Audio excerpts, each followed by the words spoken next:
नमस्कार, आप देख रहे हैं आर्य न्यूज। मैं हूं आपके साथ पल्लवी सिंह। रुक करेंगे इस वक्त की बड़ी खबरों की ओर, लेकिन उससे पहले इस वक्त की बड़ी खबर लखनऊ से बता दें आपको, जहां पर सपा की आज एक अहम समीक्षा बैठक होने जा रही है, जहां सपा सुप्रीमो अखिलेश यादव इस बैठक में अध्यक्षता करेंगे। साथ ही पंचायत चुनाव में हुई हार की समीक्षा इस बैठक के जरिए की जाएगी। बड़ी और अहम खबर इस वक्त की आपको बता रहे हैं। लगातार मिल रही शिकस्त के बाद अब सपा में मंथन जारी है। बता दें, लखनऊ से खबर सामने निकल कर आई है, जहां सपा आज एक अहम समीक्षा बैठक करने जा रहा है, जहां पर सपा सुप्रीमो अखिलेश यादव ने यह बैठक आयोजित की है और इस बैठक में पंचायत चुनाव में हुई करारी हार की समीक्षा की जाएगी और इसके साथ ही आगे की रणनीति पर चर्चा किए जाने के भी आसार देखने को मिल रहे हैं। बता दें, लखनऊ से इस वक्त की बड़ी और अहम खबर, सपा की समीक्षा बैठक।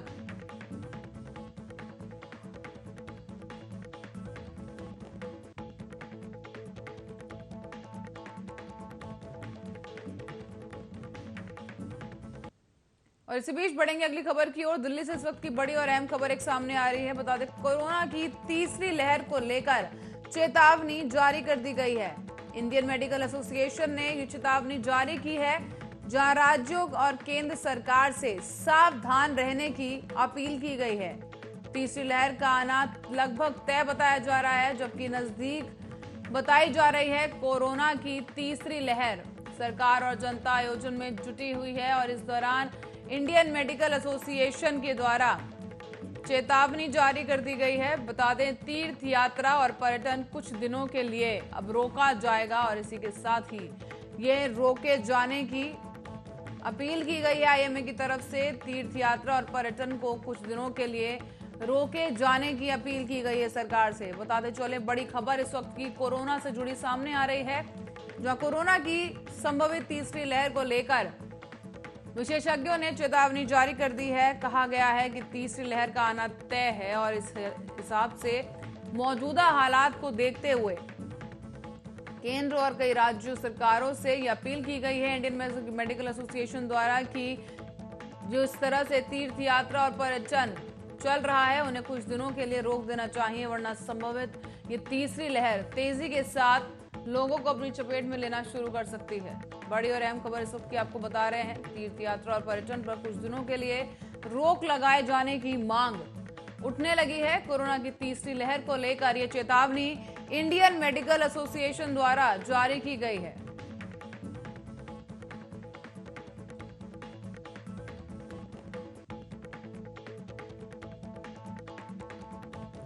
वहीं अब एक लोकसभा की कार्यवाही अब आप अपने ऐप के जरिए देख सकते हैं, सीधे अपने मोबाइल फोन पर। बता दें कि लोकसभा अध्यक्ष ओम बिरला ने यह ऐलान कर दिया है कि लोगों तक संसद से जुड़े ज्यादा से ज्यादा जानकारी पहुंचाने के लिए एक एप्लीकेशन बनाई जा रही है और इस ऐप में लोकसभा टीवी का लाइव प्रसारण उपलब्ध किया जाएगा। साथ ही संसद की पुरानी कार्यवाही और उससे जुड़े दस्तावेजों का भी पूरा लेखा जोखा इस ऐप के जरिए लोगों तक पहुंचाया जा सकेगा। और इसके अलावा संसद की लाइब्रेरी को भी पूरी तरह से डिजिटल करने की प्रक्रिया शुरू कर दी गई है। लोकसभा अध्यक्ष के मुताबिक संसद भवन की लाइब्रेरी में 1854 के बाद से हुए सभी बहस और कार्रवाइयों से जुड़े हुए दस्तावेज मौजूद हैं और भारत की आजादी के पहले अंग्रेजों के शासनकाल में विधानमंडल को अलग अलग नामों से जाना जाता था। ऐसे में 19 जुलाई से संसद के मॉनसून सत्र की शुरुआत होने जा रही है। इसी बीच कोरोना की दूसरी लहर के बीच शुरू हो रहे इस सत्र में शामिल होने के लिए उन सांसदों को आरटीपीसीआर टेस्ट से छूट दी गई है जिन्हें वैक्सीन की दोनों डोज लग चुकी हैं। हालांकि जिन सांसदों ने एक ही डोज या कोई भी डोज नहीं ली है, उन्हें आरटीपीसीआर टेस्ट करवाने की अनिवार्यता है। और इसी के साथ ही आपको बता दें कि उनके पास टेस्ट करवाने का या फिर न करवाने का विकल्प रहेगा। हालांकि आपको बता दें कि 19 जुलाई से शुरू हो रहे मॉनसून सत्र के निर्बाध संचालन के लिए लोकसभा अध्यक्ष 18 जुलाई यानी रविवार को सभी दलों के नेताओं के साथ चर्चा करेंगे। लोकसभा अध्यक्ष ने बताया है कि सत्र में कोरोना प्रोटोकॉल का अहम पालन भी किया जाएगा।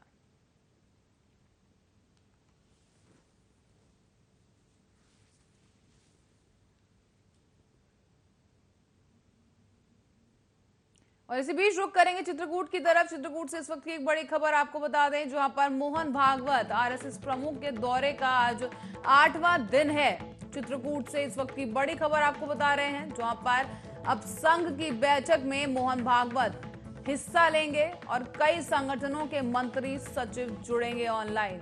देश के कई मुद्दों पर विस्तार से चर्चा होने की संभावना है और इसी बीच संघ की बैठक में मोहन भागवत समेत कई मंत्री और कई दिग्गज ऑनलाइन के माध्यम से जुड़ेंगे। कई संगठनों के मंत्री सचिव ऑनलाइन के जरिए जुड़ेंगे। देश के कई अहम मुद्दों पर विस्तार से चर्चा किए जाने की संभावना जताई जा रही है। बड़ी खबर चित्रकूट से सामने आई है। चित्रकूट दौरे पर मोहन भागवत का आज 8वां दिन बताया जा रहा है।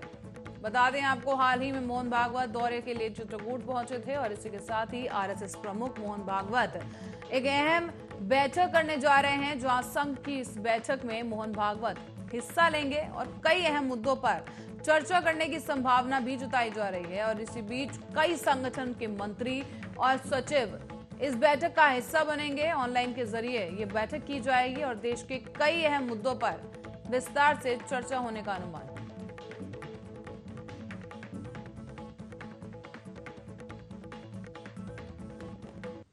वहीं स्वास्थ्य सेवा क्षेत्र की प्रमुख कंपनी एबॉट ने कहा है कि उसने भारत में वयस्कों और बच्चों में लक्षण वाले या बिना लक्षण वाले SARS-CoV-2 वायरस का पता लगाने के लिए कोविड-19 घरेलू परीक्षण किट पेश की है, जिसकी कीमत 325 रुपए है। और एबॉट ने यह भी कहा कि कंपनी लाखों की संख्या में पेनबियो कोविड-19 रैपिड एंटीजन परीक्षण किट देगी, जो कि निजी उपयोग के लिए उपलब्ध होगी।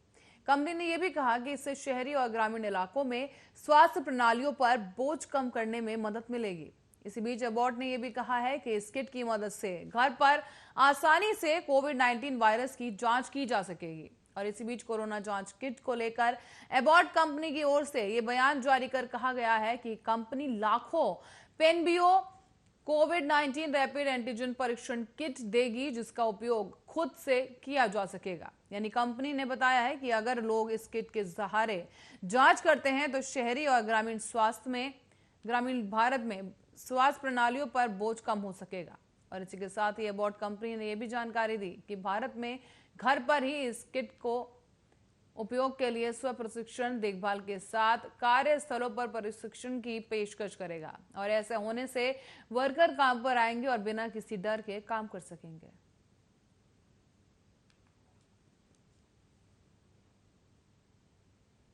और इसी बीच अमेठी की ओर रुख करेंगे। एक बड़ी खबर अमेठी से सामने आ रही है, जहां कोर्ट के आदेशों की धज्जियां उड़ाई जा रही है। स्टे ऑर्डर के बावजूद नहीं रुक रहा निर्माण कार्य, पीड़ित काट रहा है स्थानीय कोतवाल के चक्कर, लेकिन कोई कार्यवाही या कोई सुनवाई करने को राजी नहीं। पीड़ित काट रहा है स्थानीय कोतवाली के चक्कर, पुलिस आदेश का नहीं करा पा रही है पालन। इसी बीच जगदीशपुर कोतवाली के छोटा घोसियाना का पूरा मामला बताया जा रहा है, जहां कोर्ट के आदेश की ही अवहेलना की जा रही है। आदेश होने के बावजूद जो दबंग हैं लगातार काम कर रहे हैं। अमेठी से इस वक्त की बड़ी और अहम खबर आपको बता रहे हैं, जहां कोर्ट के आदेशों की अवहेलना की जा रही है, धज्जियां उड़ाई जा रही है और साथ ही स्टेट ऑर्डर के बावजूद नहीं रुका निर्माण कार्य, अवैध निर्माण कार्य यहाँ पे किया जा रहा है। और इसी के साथ ही जो पीड़ित पक्ष है वो लगातार स्थानीय कोतवाली के चक्कर लगा रहा है, लेकिन इसके बावजूद पुलिस यहाँ पर नाकाम साबित हो पा रही है, आदेशों का पालन नहीं करवा पा रही है पुलिस। बताते चले कि कोर्ट के आदेश के बावजूद पुलिस अवैध निर्माण रोकने में असमर्थ यहां पर दिखाई दे रही है। पीड़ित की तरफ से लगातार ये आरोप सामने आए हैं कि वो लगातार कोतवाली के चक्कर काट रहा है, लेकिन इसके बावजूद पुलिस की तरफ से कार्रवाई नहीं की जा रही है। स्टे ऑर्डर के बावजूद नहीं रुक रहा निर्माण कार्य। जगदीशपुर कोतवाली के छोटा घोसियाना का मामला सामने आया है। तो दिल्ली एनसीआर के कुछ इलाकों में बारिश शुरू हो गई है। आखिरकार जानकारी के मुताबिक पालम और संसद मार्ग पर बारिश हो रही है और इसी के साथ ही गुरुग्राम के कुछ इलाकों में भी बारिश की खबरें सामने आई हैं। बता दें कि गुरुग्राम में कुछ इलाकों में पानी भरना भी शुरू हो गया है। वैसे इस बारिश का इंतजार करते करते लोग थक चुके हैं। दिल्ली के मॉनसून पर मौसम विभाग की सारी भविष्यवाणियां फेल हो चली हैं और आज के लिए भी मौसम विभाग ने बारिश का अनुमान जताया था। आज शुरू हुई है बारिश दिल्ली के एनसीआर में, लेकिन लोगों को गर्मी से राहत जरूर मिली है। लेकिन दिल्ली के ऊपर दक्षिण पश्चिम मानसून के आगे बढ़ने को लेकर कई पूर्वानुमान में त्रुटियों को लेकर आलोचना का सामना कर रहे भारत के मौसम विज्ञान विभाग ने सोमवार को कहा कि राजधानी में मानसून के आगे बढ़ने की भविष्यवाणी करने में संख्यात्मक मंडलों द्वारा ऐसी विफलता बेहद ही दुर्लभ और असामान्य है। मौसम विज्ञान विभाग ने कहा है कि उसके नवीनतम मॉडल विश्लेषण के संकेत मिले थे कि बंगाल की खाड़ी के निचले स्तर पर नम पूर्वी हवाएं 10 जुलाई तक पंजाब और हरियाणा को आच्छादित करते हुए पश्चिम भारत में फैल जाएंगी, जिससे कि आगे मानसून को बढ़ावा मिलेगा और 10 जुलाई से दिल्ली समेत इस क्षेत्र में वर्षा गतिविधियों में वृद्धि हो जाएगी।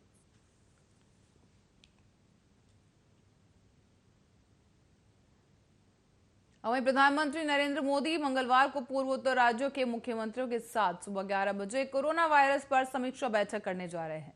इस वीडियो कॉन्फ्रेंसिंग में बैठक के जरिए पीएम मोदी असम, नागालैंड, त्रिपुरा, सिक्किम, मणिपुर, मंत्रालय, मेघालय, अरुणाचल प्रदेश और मिजोरम के मुख्यमंत्रियों के साथ राज्यों में कोरोना की स्थिति पर बातचीत करेंगे। तो वहीं पिछले हफ्ते बुधवार को ही केंद्रीय कैबिनेट सचिव राजीव गौबा ने पूर्वोत्तर राज्यों में गृह विभाग के अधिकारियों के साथ कोरोना के बढ़ते मामलों को लेकर चर्चा की थी।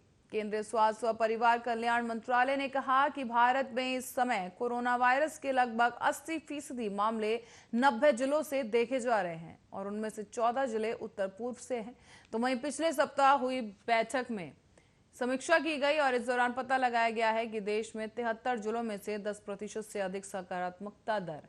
इन्हीं 73 जिलों में से 46 जिले पूर्वोत्तर राज्यों से जुड़े हुए हैं और इसी वजह से जो है केंद्र सरकार अब पूर्वोत्तर राज्यों में कोरोना के मामलों को लेकर काफी चिंतित है।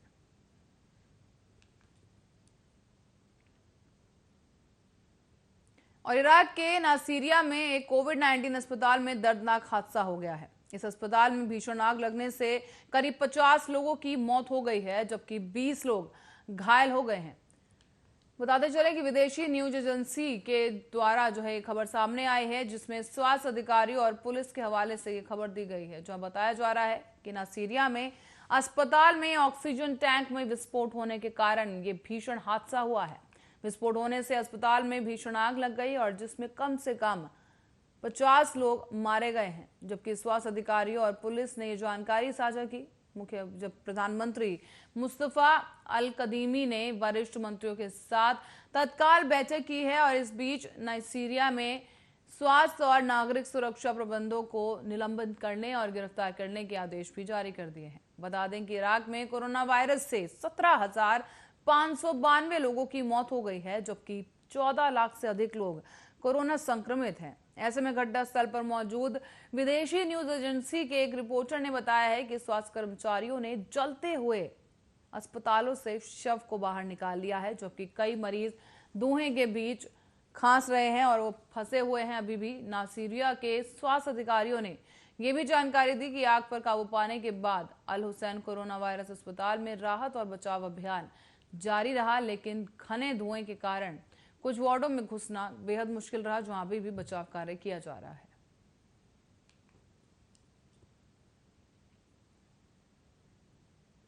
और सरकार ने आत्मनिर्भर कृषि ऐप लॉन्च कर दी है। इस ऐप के जरिए अब कृषि से जुड़ी सभी अहम जानकारी किसानों तक आसानी से पहुंचाने के लिए इस ऐप को डिजाइन किया गया है और इस ऐप से जुड़ी अहम जानकारी जानने के लिए देखिए ये रिपोर्ट।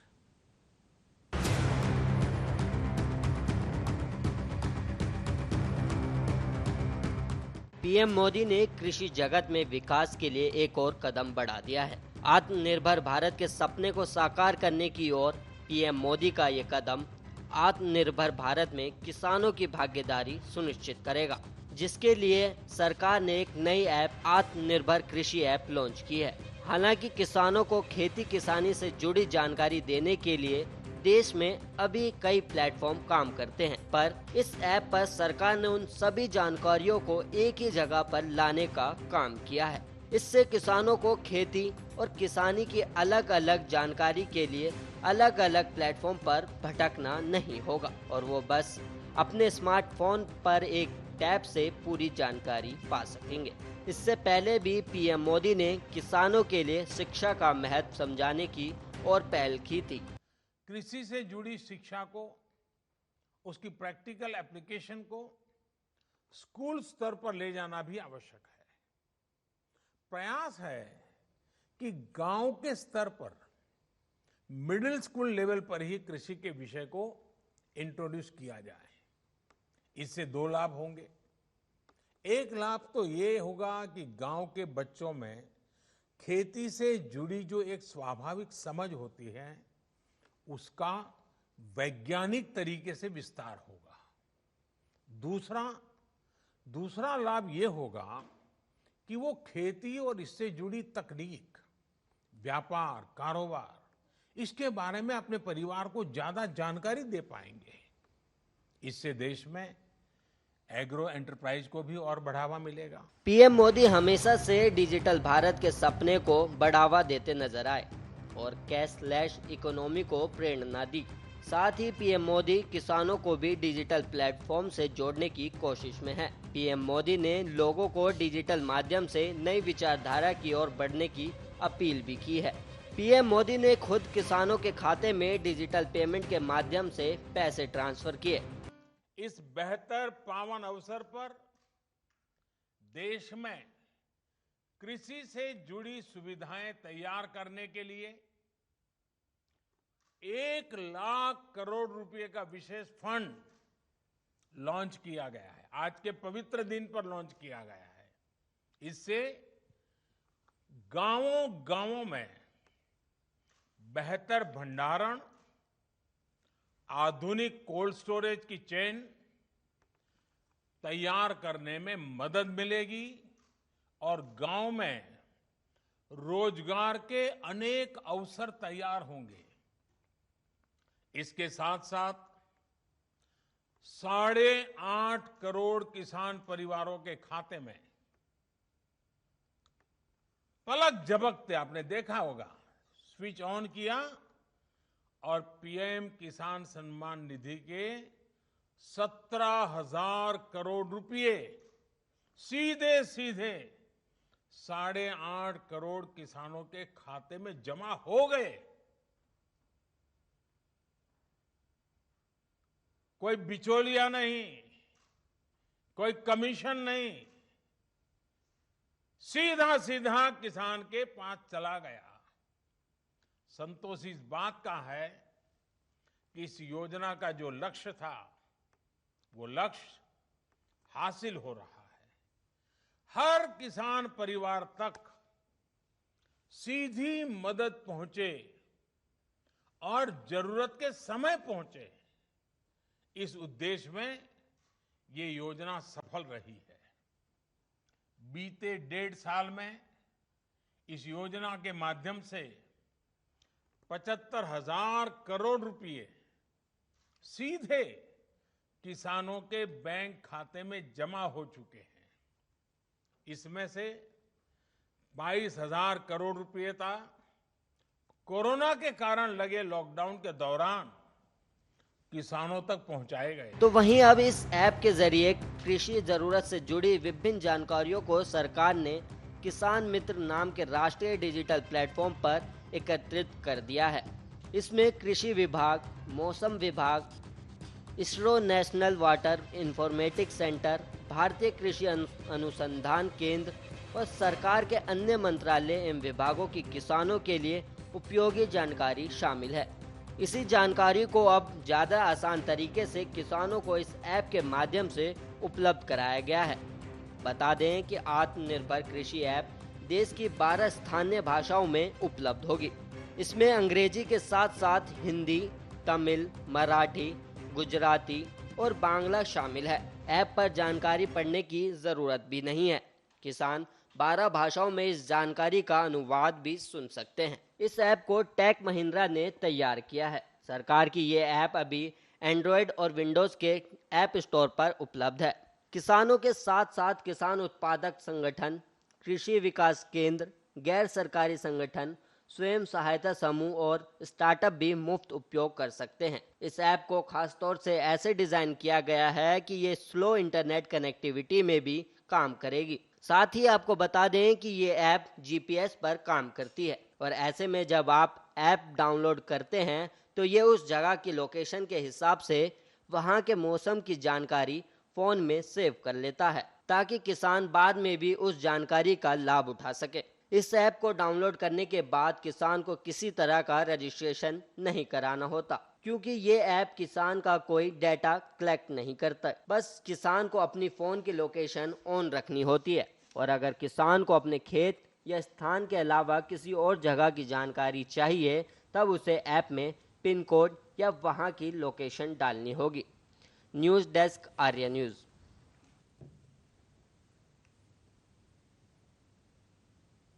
और इसी के साथ ही फिलहाल के लिए खबरों में इतना ही। देश और दुनिया से जुड़ी तमाम खबरों के लिए देखते रहिए आर्या न्यूज़।